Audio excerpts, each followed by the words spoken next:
RM5 juta. Menteri Kanan Infrastruktur yang juga Menteri Kerja Raya Datuk Seri Fadilah Yusof berkata ia diluluskan menerusi satu surat bertarikh 3 Julai 2019 daripada Unit Perancang Ekonomi EPU Jabatan Perdana Menteri. Menurut Datuk Seri Fadilah, kerja awalan projek tersebut telah bermula pada bulan ini dan dijangka siap April 2022. Sementara itu, berhubung projek laluan Central Spine Road CSR, Datuk Seri Fadilah berkata ia dilaksanakan secara berperingkat berdasarkan keutamaan kepada aspek keselamatan, kesesakan lalu lintas dan kesinambungan jajaran.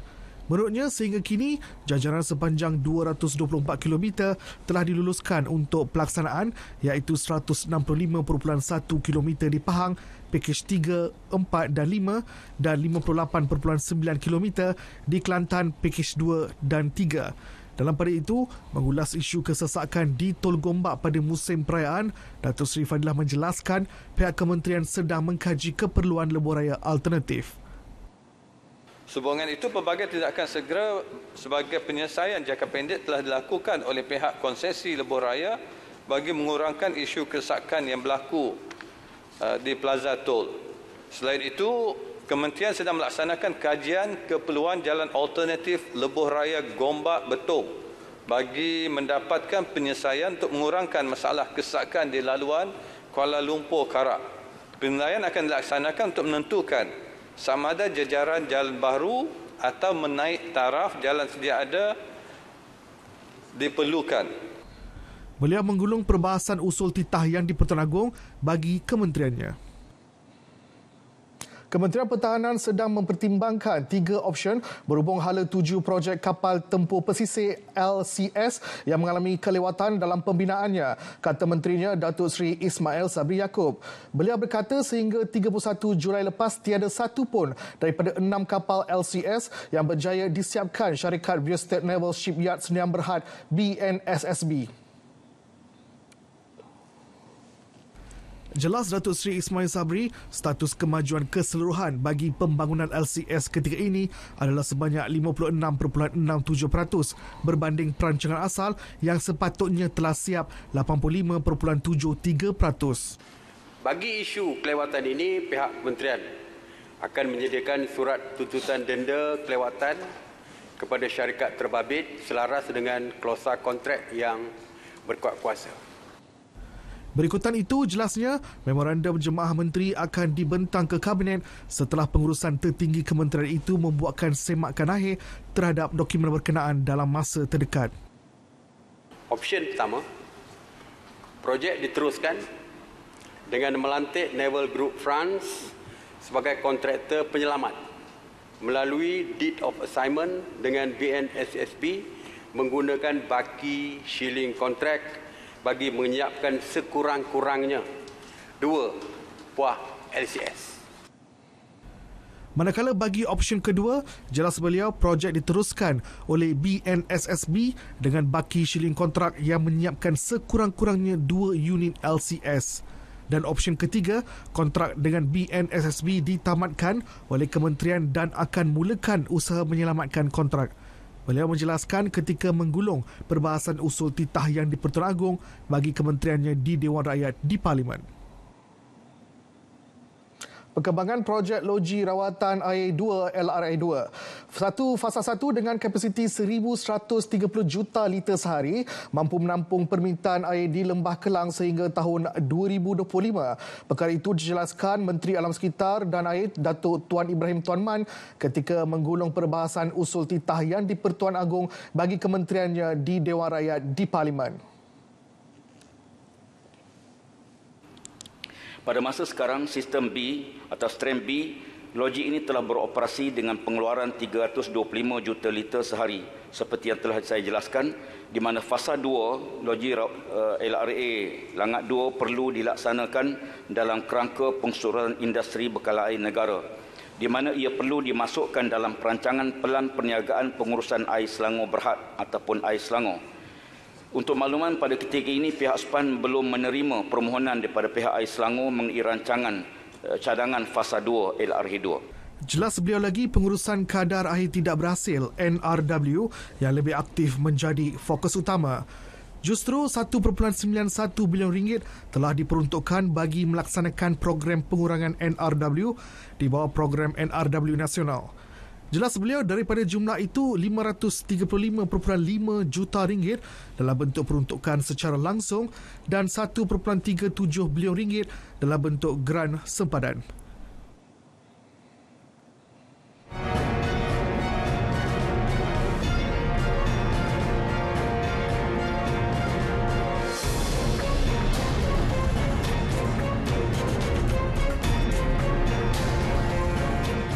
Saksikan Berita Parlimen setiap Isnin hingga Khamis 10.30 malam di saluran berita RTM dan TV1.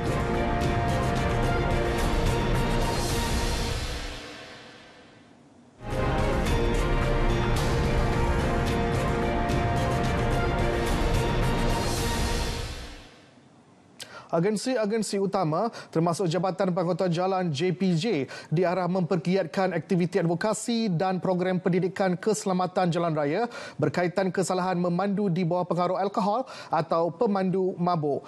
Menteri Pengangkutan Datuk Seri Dr. Wika Siong berkata, selain pindaan terhadap hukuman sedia ada, pendekatan dan strategi yang menyeluruh diperlukan bagi memastikan usaha tersebut berjaya dan mencapai objektifnya. Saya menyeru semua pihak yang berkepentingan termasuk NGO, pengusaha, premis, minuman, makanan, pengendali perkhidmatan, pengangkutan awam dan lain-lain untuk bekerjasama dengan kementerian bagi menjayakan usaha ini ke arah menjamin kesejahteraan dan keselamatan rakyat Malaysia. Saya percaya pelbagai program kemudahan dan inisiatif boleh diadakan dengan jayanya dengan sokongan dan penglibatan daripada semua pihak. Beliau berharap rang undang-undang pengangkutan jalan pindaan yang akan dibentangkan akan mendapat sokongan semua ahli parlimen. RUU berkenaan membabitkan pindaan terhadap Akta Pengangkutan Jalan 1987 untuk mengenakan hukuman lebih berat kepada mereka yang memandu di bawah pengaruh alkohol, dadah atau secara melulu. Datuk Seri Dr. Wee menjawab pertanyaan ahli parlimen Tampin, Datuk Dr. Ahsan Bahrum. Pemeriksaan tahap pengambilan alkohol pelanggan sebelum mereka meninggalkan premis oleh pengusaha pusat hiburan. Ia bukan sesuatu yang diwajibkan. Bagaimanapun, bagi pengusaha pusat hiburan yang telah menyediakan peralatan untuk tujuan berkenaan, bagi kerajaan, ia tiada halangan. Tegas Menteri Pangkutan Datuk Seri Dr. Wika Siong, yang penting adalah mereka yang telah mengambil minuman beralkohol melebihi had kebenaran tidak dibenarkan memandu. Ada dua perkara. Pertama, kita melihat yang pertama kita kena memaklumkan bahawa BAC sekarang kita telah turunkan lebih ketat. Hadnya tidak seperti dulu. Yang pertama. Kedua, memang sudah ada kesedaran, mereka sudah beli breathalyzer. Dan apa yang penting ialah kita tidak mewajibkan mereka, tetapi apa yang penting ialah mereka yang telah minum tak boleh mandu. Beliau menjawab pertanyaan ahli Parlimen Parit, Datuk Muhammad Nizar Zakaria. TV Pendidikan antara yang menjadi perhatian susulan kepentingannya semasa tempoh Perintah Kawalan Pergerakan. Ahli Parlimen Kulai Tioni Chin berterima kasih atas usaha Kementerian Pendidikan KPM dalam menggerakkan siaran TV Pendidikan susulan para pelajar terpaksa duduk di rumah sepanjang tempoh PKP dan memerlukan wadah pembelajaran melalui pelbagai platform. Tentang TV Pendidikan, saya rasa ini adalah satu usaha yang sangat bagus. Tahniah dan syabas kepada KPM, dan saya juga rasa gembira kerana TV Pendidikan ini masih diteruskan walaupun sekarang sekolah telah buka semula. Dan kalau boleh tambahlah saluran baharu, saluran TV baharu untuklah TV Pendidikan, kerana saya rasa ini adalah sungguh penting kerana sekarang satu hari hanya 2 jam. 1 jam untuk sekolah rendah, 1 jam untuk sekolah menengah. Ini memang tidak mencukupi. Ahli Parlimen Kulai itu membangkitkan soal keberkesanan TV Pendidikan yang masih diperlukan ketika ini, lebih-lebih bagi kawasan yang masih diisytihar sebagai zon merah akibat COVID-19. Ini antara perkara yang telah dan sedang kita bincangkan dengan KKMM untuk melihat bagaimanakah kita boleh menambah baik TV Pendidikan, khususnya dalam menyediakan bahan-bahan untuk disiarkan di TV Pendidikan. Terima kasih. Menyentuh masalah ketiadaan peranti dan akses internet terutamanya bagi pelajar di kawasan pedalaman termasuk pelajar orang asli, Kementerian Pendidikan KPM sudah bersedia sekiranya berlaku fasa seperti PKP dan memerlukan pelajar belajar di rumah. Menterinya menjelaskan pihak KPM dan Kementerian Komunikasi dan Multimedia KKMM telah merangka persediaan khusus dalam menghadapi pembelajaran secara digital. Namun, untuk perancangan jangka masa sederhana dan jangka masa panjang, pihak KPM sedang melihat secara menyeluruh kaedah yang terbaik bagi membolehkan sekiranya keadaan ini berlaku lagi, kita telah bersedia dengan pendekatan yang holistik bagi memastikan tidak ada pelajar ketinggalan jika berlaku lagi kes seperti ini pada masa-masa yang akan datang. Jadi kami, seperti mana saya jawab tadi, bahawa kita sedang membuat satu kerangka khusus bagaimanakah dalam konteks pendigitalan dan juga akses internet bersama KKMM untuk melihat supaya akses ini dapat ditambah baik dan kita dapat pastikan semua pelajar mendapat satu akses yang equitable ataupun saksama. Dr. Muhammad Razzi sebelum itu menjawab soalan Ahli Parlimen Cameron Highlands, Ramli Muhammad Noor dan Ahli Parlimen Jempol, Datuk Salim Sharif berkaitan pelajar tiada akses internet dan tiada peranti bagi tujuan pembelajaran di rumah. Sementara itu, Kementerian Pembangunan Wanita, Keluarga dan Masyarakat menghargai usaha pengeluar kereta yang membangunkan sistem child reminder dalam kenderaan bagi memastikan kes kematian kanak-kanak di dalam kereta dapat ditangani. Timbalan Menterinya, Datuk Siti Zailah Muhammad Yusof berkata, child reminder juga dibangunkan melalui navigasi seperti Waze bagi memberi peringatan kepada pengguna aplikasi berkenaan untuk tidak meninggalkan kanak-kanak di dalam kenderaan. Kementerian akan terus berusaha untuk mendapat kerjasama daripada pelbagai agensi, kementerian, termasuk Kementerian Pengangkutan, Kementerian Jalan Raya dan agensi yang lain untuk memastikan edukasi ini dapat memberi kesan yang lebih, terutama dalam memberi kesedaran kepada ibu bapa. Terima kasih. Beliau menjawab pertanyaan Ahli Parlimen Kota Samarahan, Rubiah Wang. Dalam pada itu, Datuk Siti Zailah maklumkan kementeriannya menyediakan khidmat kaunseling kepada ibu bapa atau penjaga yang mengalami gangguan emosi akibat kematian anak yang disebabkan kecuaian diri sendiri. Dalam usaha menangani kes kematian kanak-kanak dalam kenderaan pula, kementeriannya telah menerima maklum balas dan cadangan daripada orang awam yang kemudiannya telah dibincangkan bersama agensi berkaitan seperti Jabatan Keselamatan Jalan Raya. Antara cadangan yang diutarakan, bayi tidak boleh diletakkan di tempat duduk belakang kerusi pemandu kerana ia adalah titik buta. Ibu bapa juga perlu meletakkan beg keperluan anak di tempat duduk hadapan sebagai peringatan bahawa anak berada di dalam kenderaan. Kementerian Pembangunan Wanita, Keluarga dan Masyarakat bercadang untuk menempatkan juru isyarat JBI sebagai salah satu perjawatan dalam sektor perkhidmatan awam. Timbalan Menterinya, Datuk Siti Zailah Muhammad Yusof berkata, cadangan itu bagi memenuhi keperluan golongan orang kurang upaya OKU khususnya dalam aspek komunikasi.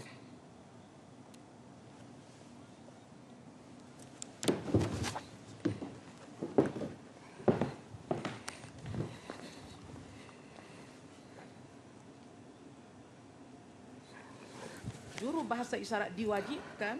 Katanya pihak pentadbiran Parlimen bersama Persekutuan Orang Pekak Malaysia MFD sedang mengambil tindakan untuk menempatkan JBI semasa sidang Parlimen. Ia bagi membolehkan persidangan diikuti golongan OKU. Selain itu, bantuan kewangan dalam bentuk geran pentadbiran disediakan kepada NGO untuk meningkatkan jumlah JBI.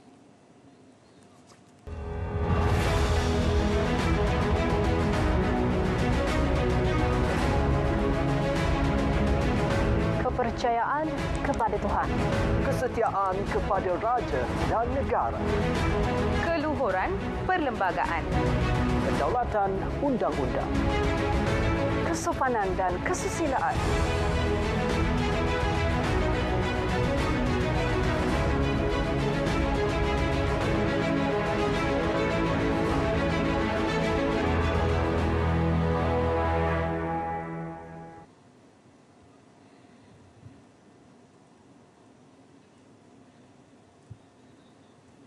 Dalam usaha memenuhi keperluan guru pendidikan khas, Kementerian Pendidikan merancang untuk melaksanakan pengambilan guru secara kontrak pada tahun depan. Timbalan Menterinya, Datuk Dr. Ma Hang Soon berkata, setakat ini pengambilan pelajar program Ijazah Sarjana Muda Perguruan PISMP Pendidikan Khas di institusi pendidikan guru diteruskan. Kementerian Pendidikan Malaysia sentiasa komited dan prihatin dalam memastikan MPK diberi peluang untuk mendapat akses kepada pendidikan yang sesuai dan relevan dengan kebolehan masing-masing. Keprihatinan KPM terhadap MPK termasuklah juga dalam menyediakan guru pendidikan khas berkualiti dengan jumlah guru yang mencukupi. Pada tahun ini, 180 pelajar PISMP pendidikan khas telah ditawarkan tempat sekaligus menjadikan jumlah bekalan guru baru bagi tahun 2022 hingga 2025 adalah 516 orang. Kementerian Pendidikan KPM tidak berhasrat memperkenalkan semula dasar pengajaran dan pembelajaran sains dan matematik dalam bahasa Inggeris PPSMI. Timbalan Menterinya Dato' Dr. Ma Hang Soon berkata, KPM kini dalam usaha menambah baik pendidikan bahasa Inggeris bagi meningkatkan penguasaan guru dan murid. Di bawah dasar memperdapat bahasa Malaysia memperkukuh bahasa Inggeris, MBI Dual Language Program DLP telah diperkenalkan mulai pada tahun 2016 dengan memberi pilihan kepada pihak sekolah untuk melaksanakan pengajaran dan pembelajaran bagi mata pelajaran bidang sains dan matematik dalam bahasa Inggeris. Sehingga kini jumlah sekolah yang terlibat dengan program di bahasa DLP telah meningkat kepada 2,291 iaitu 739 sekolah rendah dan 1,552 sekolah menengah. 2,360 menara komunikasi siap dibina setakat Jun lalu, manakala 280 lagi masih dalam pembinaan.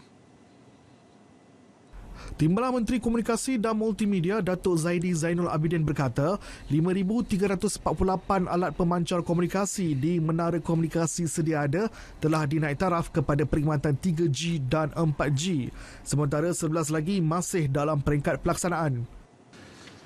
Bagi perkhidmatan jalur lebar talian tetap pula, pihak kerajaan telah melaksanakan projek jalur lebar pinggir bandar SUBB dan projek jalur lebar luar bandar RBB yang menyediakan kemudahan jalur lebar berkelajuan tinggi di kawasan pinggir bandar dan luar bandar di seluruh negara. Beliau menjawab pertanyaan Ahli Parlimen Jerai Sabri Azid. Bagi meningkatkan kualiti perkhidmatan jalur lebar talian tetap pula, inisiatif penaiktarafan rangkaian berasaskan tembaga kepada rangkaian gentian optik sedang dilaksanakan, melibatkan hampir 934,000 pelanggan sedia. 125 kertas siasatan dibuka Suruhanjaya Komunikasi dan Multimedia SKMM berhubung kesalahan kandungan lucah dalam platform maya sepanjang tahun 2018 hingga akhir Jun lalu. Timbalan Menteri Komunikasi dan Multimedia Datuk Zaidi Zainul Abidin berkata, 5 kes berjaya didakwa di bawah Akta Komunikasi dan Multimedia 1998. Selain pendakwaan, tindakan undang penyekatan akses kepada laman web terlibat juga diambil. Dari tahun 2018 hingga 2020, pihak SKM telah melaksanakan tindakan sekatan ke atas jumlah 2,484 laman pornografi. Usaha ini telah diteruskan oleh SKM berdasarkan aduan diterima serta pemantauan proaktif yang dijalankan. Beliau menjawab pertanyaan Wakil Bacok Nih Muhammad Abdul Aziz. Mengulas lanjut, Datuk Zaidi berkata, SKMM turut melaksanakan pelbagai program kesedaran dalam usaha membendung aktiviti penyalahgunaan internet. Turut dikenal aplikasi saringan kendiri kandungan internet oleh ibu bapa bagi memudahkan mereka memantau dan menyaring kandungan yang diakses oleh ahli keluarga, khususnya anak-anak. Kementerian Komunikasi dan Multimedia dan Suruhanjaya Komunikasi dan Multimedia sedang mengadakan sesi perancangan bersama pihak industri dan pelbagai agensi kerajaan untuk mengenal pasti lokasi berpendudukan di kawasan pedalaman negara termasuk Sabah dan Sarawak. Timbalan Menterinya Datuk Zaidi Zainul Abidin berkata, usaha itu bagi memantapkan kualiti dan liputan perkhidmatan jalur lebar sekaligus mengurangkan perbezaan jurang digital di antara kawasan bandar dan luar bandar. Pada masa ini, Kementerian dan SKMM sedang mengadakan sesi perancangan bersama pihak industri dan pelbagai agensi kerajaan untuk mengenal pasti lokasi berpenduduk di kawasan pedalaman termasuk kawasan Long Ampu, Long Sepingan, Long Palai dan lain-lain kawasan Parlimen Baram untuk memantapkan kualiti dan liputan perkhidmatan menggunakan pelbagai teknologi yang sesuai yang akan dilaksanakan dalam masa terdekat. Sehingga Jun 2020, pelbagai inisiatif dilaksana untuk menambah baik perkhidmatan jalur lebar di Parlimen Baram. Antaranya pembinaan 43 menara komunikasi dan menaik taraf 46 alat pemancar komunikasi. Dewan juga diberitahu Kementerian Pertanian dan Industri Makanan akan melaksanakan penambahbaikan modul dan model pembelajaran pertanian pintar bagi melahirkan golongan belia tani masa depan melalui latihan flagship program Agropreneur Muda.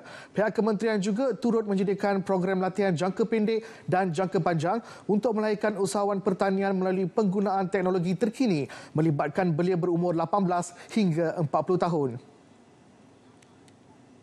Antara program yang disediakan untuk golongan muda ialah Sijil Pertanian dan Sijil Kemahiran Malaysia, Inkubator Usahawan Belia Tani, Keusahawanan Kemahiran Pemprosesan Makanan dan Kelab Usahawan Siswa Zahtani My Agrosis. Selain itu, penggunaan teknologi yang moden akan turut diaplikasikan.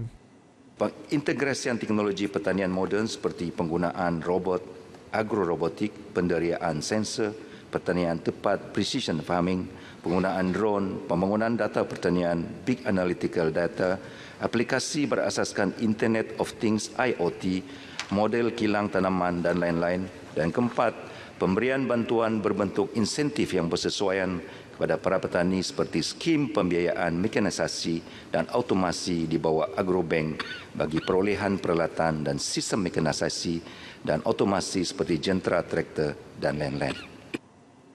Datuk Seri Dr. Ronald menjawab pertanyaan Ahli Parlimen Lebah Pantai Ahmad Fahmi Muhammad Fazil. Semua ahli parlimen diminta untuk memakai pelitup muka sepanjang persidangan berlangsung. Selain itu, penghadang luksina juga diletakkan di antara ahli parlimen bagi mengekalkan penjarakan fizikal. Saya memohon perhatian semua ahli yang berhormat bahawa pemakaian pelitup muka face mask adalah diwajibkan pada setiap masa di dalam Dewan dan hanya dibuka sekiranya ahli-ahli yang berhormat hendak berucap.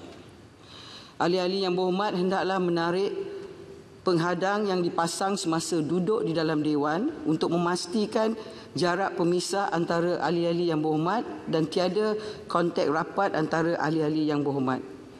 Penghadang tersebut hanya diletakkan sementara. Datuk Seri Azalinan turut menzahirkan penghargaan kepada pihak yang terlibat dalam pemasangan penghadang di Parlimen. Beliau berucap sebelum bermulanya sesi pertanyaan jawab lisan.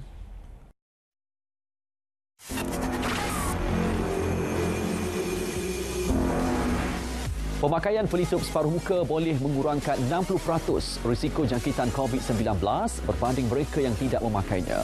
Mulai 1 Ogos 2020, orang ramai diwajibkan untuk memakai pelitup separuh muka terutamanya di kawasan seperti pengangkutan awam, lokasi sesak dan juga tumpuan awam.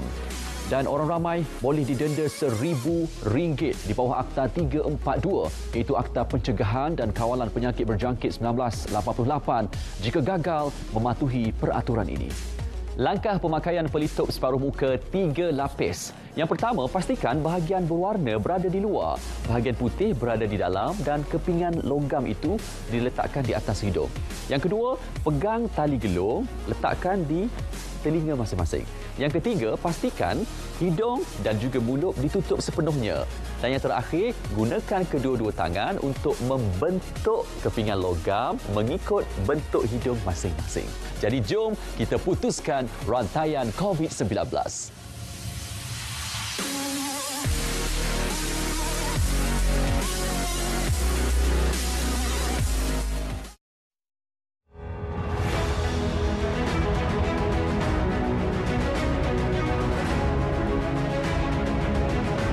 Kepercayaan kepada Tuhan, kesetiaan kepada raja dan negara, keluhuran perlembagaan, kedaulatan undang-undang, kesopanan dan kesusilaan.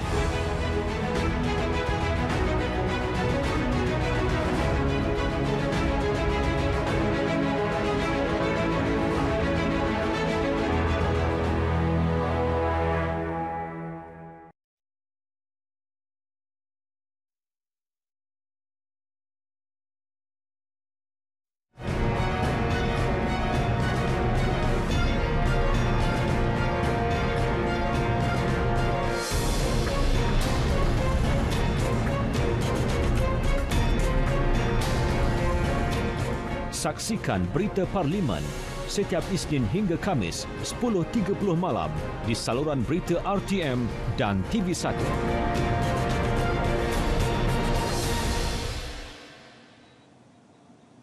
Laporan tadi menutup berita Parlimen malam ini.